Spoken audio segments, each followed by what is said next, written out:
First things first, Delhi Crime Season 2 is just as effective as Season 1. In a couple of respects, it is even better. Because it is sharper, it addresses the problem of being too soft on its own in the first season. In the new season, directed by new entrant Tanuj Chopra, assessing gaze is much less indulgent.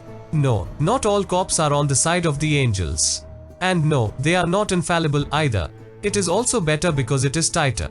There's no time wasted by way of introductions. We know the main characters, and because we were invested in them, we greet them like people we know. That was one of the big pluses of the first season. Story. Choosing to focus on a series of murders of senior citizens based on the writings of former police commissioner Neeraj Kumar, with the specific mo of the dreaded Kacha Banyan gang which used to be active in the 90s, was the right choice. It provides not just blood and gore, of which there is plenty, but also an examination of the underlying reasons why some perfectly ordinary humans turn into pitiless killers. Which, really, is the only reason why we subject ourselves to the horrific sights of the dead, so that those of us who still live, stay grateful of our privileges and of the sheer luck of not being in the wrong place at the wrong time. Analysis. This creation of interesting men and women who are in charge of law and order in rough tough Delhi. It's good to have them back. Shefali Shah as DCP Vartika Chaturvedi, who leads from the front, Rajesh Telong as Bhupender Singh, her able wingman, Rasika Dugal as Neeti Singh, fast learning the ropes of her job, Adil Hussain as the political top cop whose moral fibre has still not frayed completely, and a bunch of others. I have to say I was skeptical about this season. Very few crimes can be worse than the December 2012 bestial gang rape and murder of a young woman, known to us as Nirbhay. How would the new season top that one? A great deal of policing is about putting in the hours in office, endless paperwork, skirting bureaucratic hurdles, the drudgery of long winding investigations which go nowhere.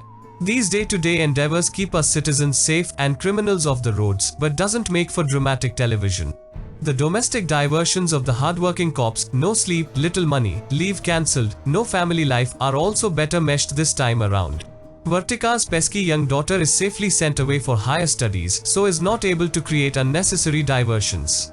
Neeti's army man husband, Akash Dahiya, doesn't know how to deal with his wife's long hours at work. He isn't a bad guy, but he is helpless in the face of his traditional upbringing.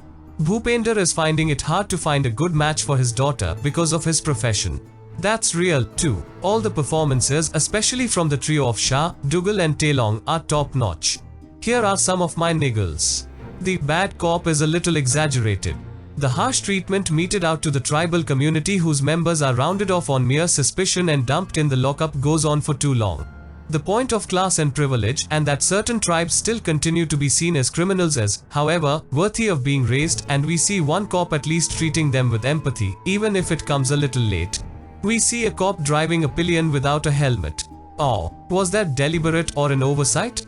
And some of the lines the characters exchange at the dinner table, citing figures etc., are much too explicatory. But these are minor things. The degree of authenticity, despite the compulsion of leaving us on a cliffhanger at the end of each episode and a few contrivances, is admirable. The breakthrough comes just at the right time, and the denouement is powerful.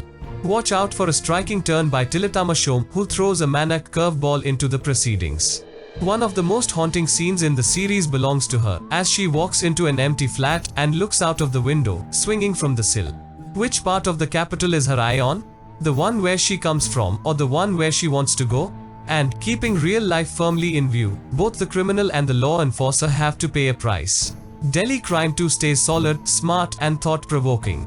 And that was a video, guys. Do tell us in the comment section what you like the most in Delhi Crime Season 2.